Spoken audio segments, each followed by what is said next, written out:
Welcome back to Press Review in Depth.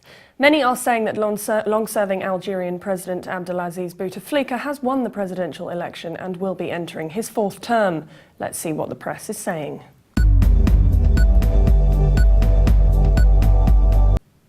Nabila Ramdani has written a piece in The Guardian.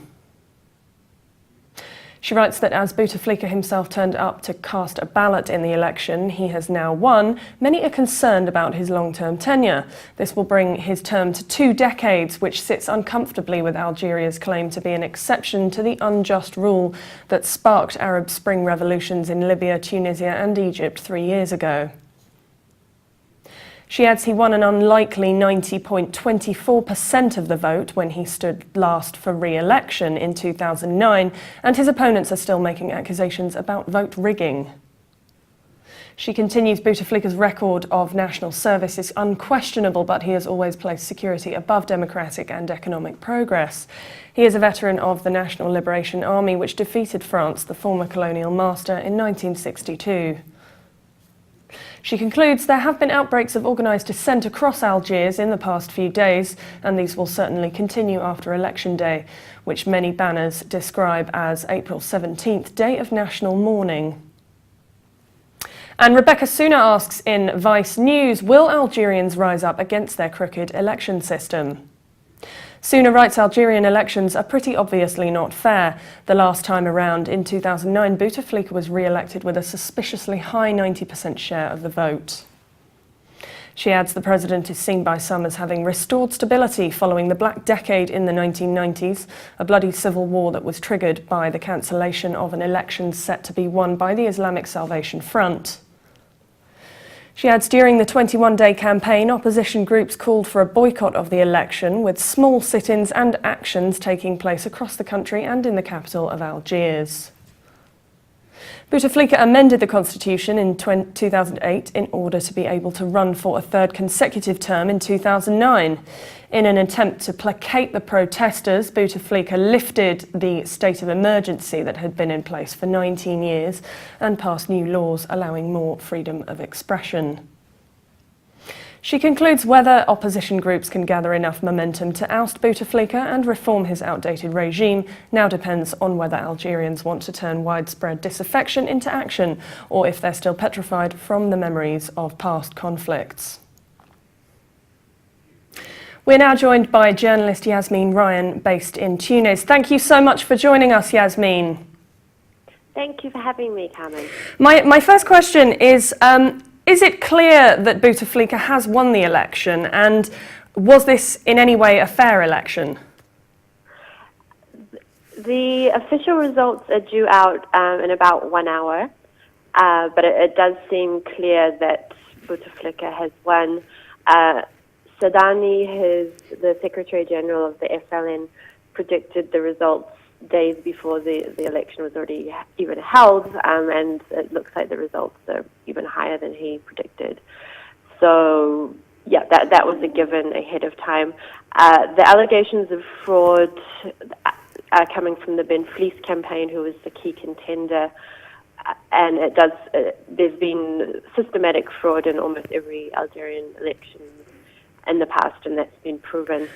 So yes, it does seem that was a given beforehand anyway. Is the mood any different, do you think, from Bouteflika's win for his 3rd term in 2009? Yes, I think this election is very different from any election we've seen in the past in Algeria.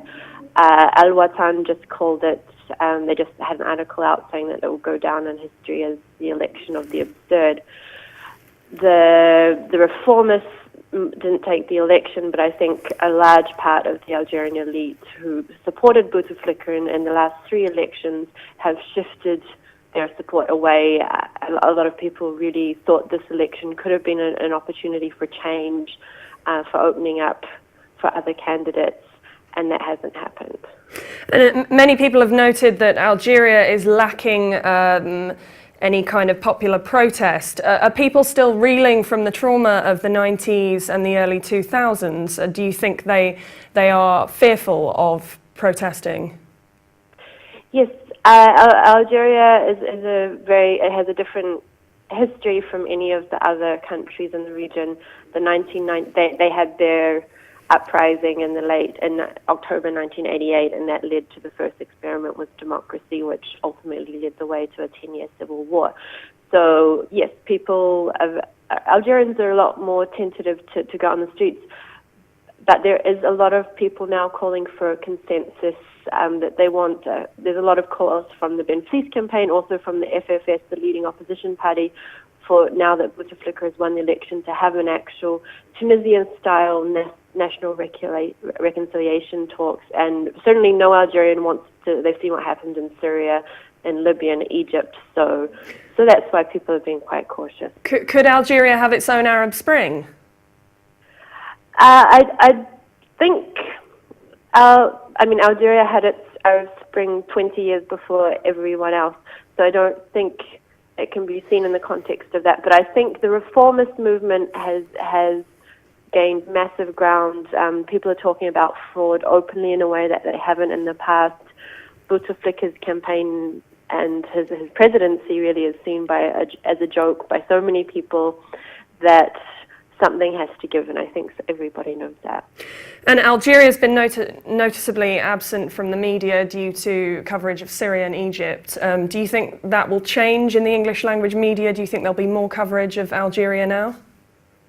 I hope that will change. Algeria really, as a journalist who's been specializing in it for nearly 10 years now, Algeria never received much interest in the English language media. So this is really a first to get this kind of coverage. And that's always surprised me, because Algeria is the biggest country on the African continent. It's the biggest country in the Arab world. It's a huge oil, gas producer. There's a lot of reasons why people should be paying more attention to Algeria. Also in terms of stability, Algeria is really the linchpin of stability in North Africa.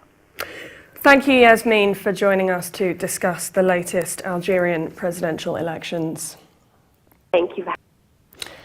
And for more updates, please visit levant.tv.